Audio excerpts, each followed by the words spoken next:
Chapitre 12. Tout par l'électricité. Monsieur, dit le capitaine Nemo, me montrant les instruments suspendus aux parois de sa chambre, voici les appareils exigés par la navigation du Nautilus. Ici, comme dans le salon, je les ai toujours sous les yeux et ils m'indiquent ma situation et ma direction exacte au milieu de l'océan. Les uns vous sont connus, tels que le thermomètre qui donne la température intérieure du Nautilus, le baromètre qui pèse le poids de l'air et prédit les changements de temps, l'hygromètre qui marque le degré de sécheresse de l'atmosphère, le storm-glass dont le mélange, en se décomposant, annonce l'arrivée des tempêtes, la boussole qui dirige ma route, le sextant qui, par la hauteur du soleil, m'apprend ma latitude, les chronomètres qui me permettent de calculer ma longitude, et enfin des lunettes de jour et de nuit qui me servent à scruter tous les points de l'horizon quand le Nautilus est remonté à la surface des flots. Ce sont les instruments habituels aux navigateurs, répondis-je, et j'en connais l'usage. Mais en voici d'autres qui répondent sans doute aux exigences particulières du Nautilus.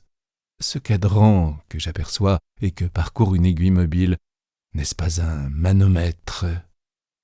C'est un manomètre, en effet, mis en communication avec l'eau dont il indique la pression extérieure. Il me donne, par là même, la profondeur à laquelle se maintient mon appareil. Et ces sondes d'une nouvelle espèce ? Ce sont des sondes thermométriques qui rapportent la température des diverses couches d'eau. Et ces autres instruments, dont je ne devine pas l'emploi. Ici, monsieur le professeur, je dois vous donner quelques explications, dit le capitaine Nemo. Veuillez donc m'écouter. Il garda le silence pendant quelques instants, puis il dit « Il est un agent puissant, obéissant, rapide, facile, qui se plie à tous les usages et qui règne en maître à mon bord. Tout se fait par lui. Il m'éclaire, il m'échauffe, il est l'âme de mes appareils mécaniques. Cet agent, c'est l'électricité. » « L'électricité » m'écriai-je, assez surpris. « Oui, monsieur. Cependant, capitaine, vous possédez une extrême rapidité de mouvement qui s'accorde mal avec le pouvoir de l'électricité. Jusqu'ici, sa puissance dynamique est restée très restreinte et n'a pu produire que de petites forces. »« Monsieur le professeur, répondit le capitaine Nemo, mon électricité n'est pas celle de tout le monde, et c'est là tout ce que vous me permettrez de vous en dire. Je n'insisterai pas, monsieur, et je me contenterai d'être très étonné d'un tel résultat. Une seule question, cependant, à laquelle vous ne répondrez pas si elle est indiscrète. Les éléments que vous employez pour produire ce merveilleux agent doivent s'user vite. Le zinc, par exemple. Comment le remplacez-vous, puisque vous n'avez plus aucune communication avec la Terre ? Votre question aura sa réponse, répondit le capitaine Nemo. Je vous dirai d'abord qu'il existe au fond des mers des mines de zinc, de fer, d'argent, d'or, dont l'exploitation serait très certainement praticable. Mais je n'ai rien emprunté à ces métaux de la terre, et j'ai voulu ne demander qu'à la mer elle-même les moyens de produire mon électricité. À la mer ? Oui, monsieur le professeur. Et les moyens ne me manquaient pas. J'aurais pu, en effet, en établissant un circuit entre des fils plongés à différentes profondeurs, obtenir l'électricité par la diversité de températures qu'ils éprouvaient. Mais j'ai préféré employer un système plus pratique. Et lequel ? Vous connaissez la composition de l'eau de mer. Sur 1000 grammes, on trouve 96 centièmes et demi d'eau et 2 centièmes de tiers environ de chlorure de sodium, puis en petite quantité, des chlorures de magnésium et de potassium, du bromure de magnésium, du sulfate de magnésie, du sulfate et du carbonate de chaux.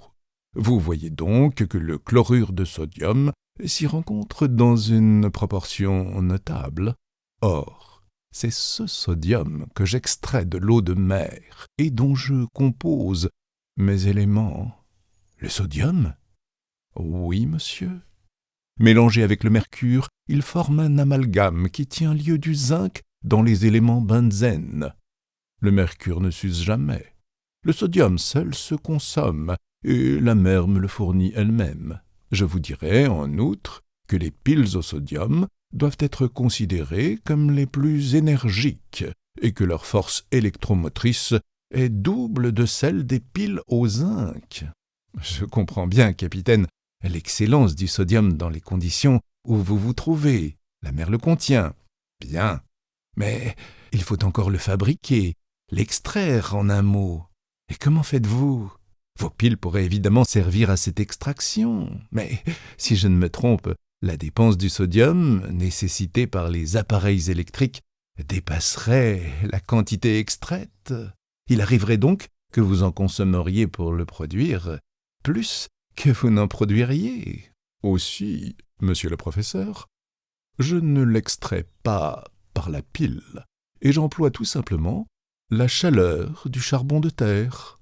De terre, dis-je en insistant. Disons le charbon de mer, si vous voulez, répondit le capitaine Nemo. Et vous pouvez exploiter des mines sous-marines de houille. Monsieur Aronnax, vous me verrez à l'œuvre. Je ne vous demande qu'un peu de patience, puisque vous avez le temps d'être patient. Rappelez-vous seulement ceci, je dois tout à l'océan. Il produit l'électricité, et l'électricité donne au Nautilus la chaleur, la lumière, le mouvement, la vie en un mot. Mais non pas l'air que vous respirez. Oh, je pourrais fabriquer l'air nécessaire à ma consommation, mais c'est inutile, puisque je remonte à la surface de la mer quand il me plaît. Cependant, si l'électricité ne me fournit pas l'air respirable, elle manœuvre du moins des pompes puissantes qui l'emmagasinent dans des réservoirs spéciaux, ce qui me permet de prolonger au besoin, et aussi longtemps que je le veux, mon séjour dans les couches profondes. Capitaine, répondis-je, je me contente d'admirer. Vous avez évidemment trouvé ce que les hommes trouveront sans doute un jour, la véritable puissance dynamique de l'électricité. Je ne sais s'ils la trouveront, répondit froidement le capitaine Nemo. Quoi qu'il en soit, vous connaissez déjà la première application que j'ai faite de ce précieux agent. C'est lui qui nous éclaire avec une égalité, une continuité que n'a pas la lumière du soleil. Maintenant, regardez cette horloge. Elle est électrique et marche avec une régularité qui défie celle des meilleurs chronomètres. Je l'ai divisée en 24 heures, comme les horloges italiennes, car pour moi, il n'existe ni nuit, ni jour, ni soleil, ni lune, mais seulement cette lumière factice que j'entraîne jusqu'au fond des mers. Voyez, en ce moment, il est 10 heures du matin. Parfaitement. Autre application de l'électricité, ce cadran, suspendu devant nos yeux, sert à indiquer la vitesse du Nautilus. Un fil électrique le met en communication avec l'hélice du leurre, et son aiguille m'indique la marche réelle de l'appareil. Et tenez, en ce moment, nous filons avec une vitesse modérée de 15 miles à l'heure. C'est merveilleux, répondis-je, et je vois bien, capitaine, que vous avez eu raison d'employer cet agent qui est destiné à remplacer le vent, l'eau et la vapeur. Nous n'avons pas fini, monsieur Aronnax, dit le capitaine Nemo en se levant, et si vous voulez me suivre, nous visiterons l'arrière du Nautilus. En effet, je connaissais déjà toute la partie antérieure de ce bateau sous-marin, dont voici la division exacte en allant du centre à l'éperon.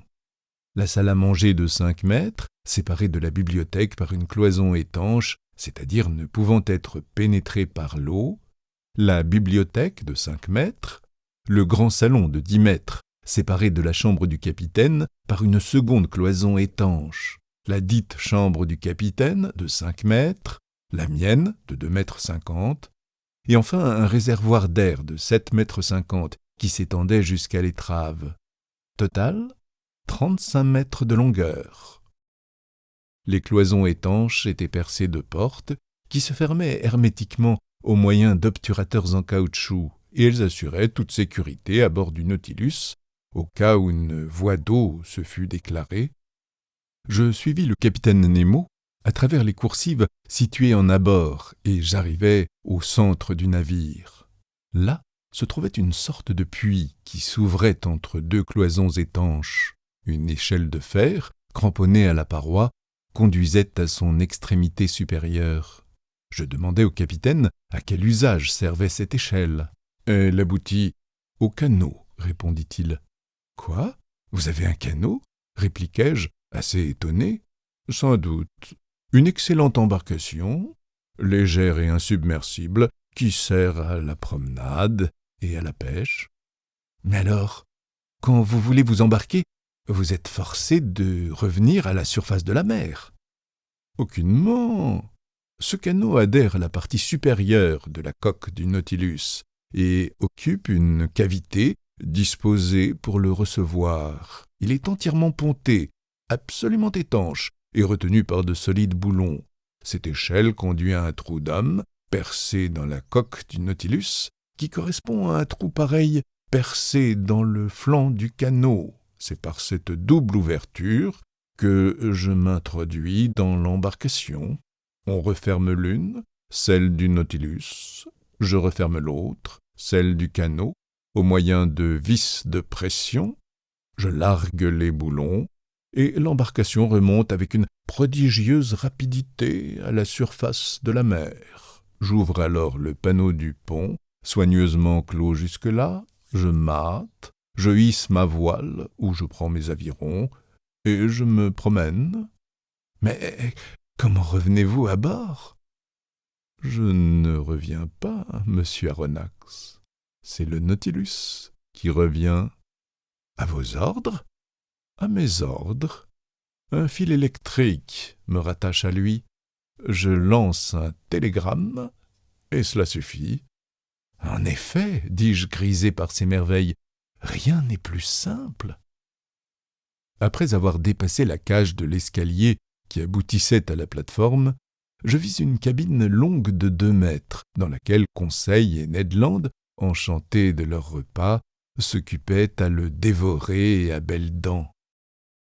Puis, une porte s'ouvrit sur la cuisine, longue de 3 mètres, située entre les vastes cambuses du bord. Là, l'électricité, plus énergique et plus obéissante que le gaz lui-même, faisait tous les frais de la cuisson. Les fils, arrivant sous les fourneaux, communiquaient à des éponges de platine une chaleur qui se distribuait et se maintenait régulièrement. Elle chauffait également des appareils distillatoires qui, par la vaporisation, fournissaient une excellente eau potable.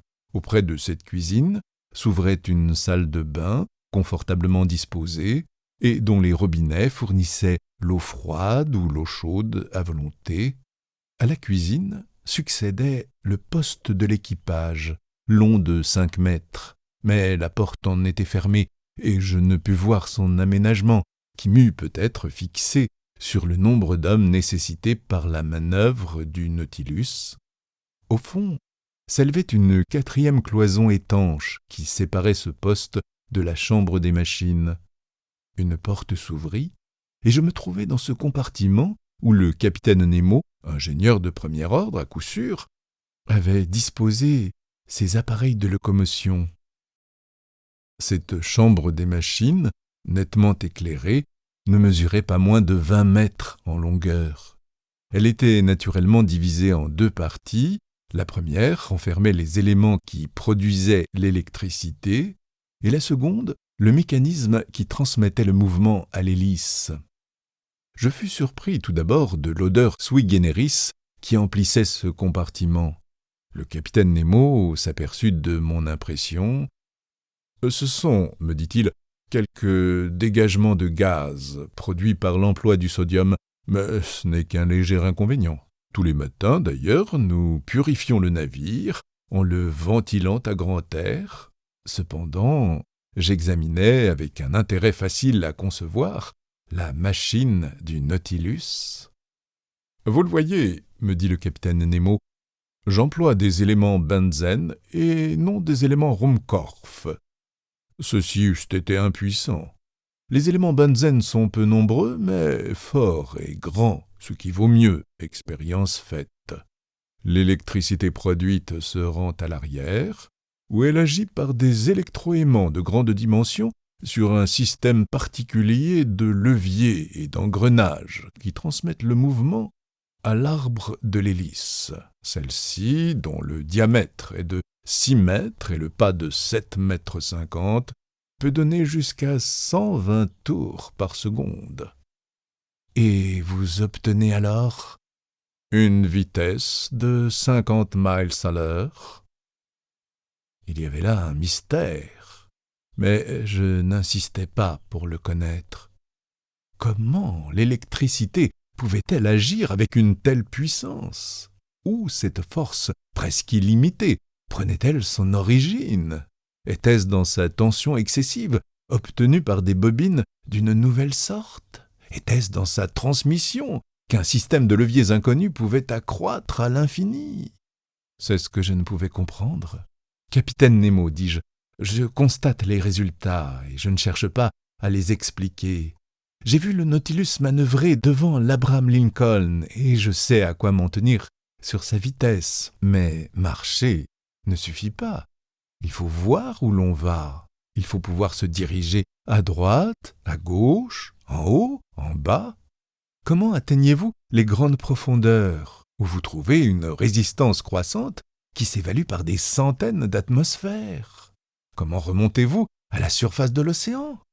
Enfin, comment vous maintenez-vous dans le milieu qui vous convient? Suis-je indiscret en vous le demandant? Aucunement, monsieur le professeur, me répondit le capitaine, après une légère hésitation, puisque vous ne devez jamais quitter ce bateau sous-marin.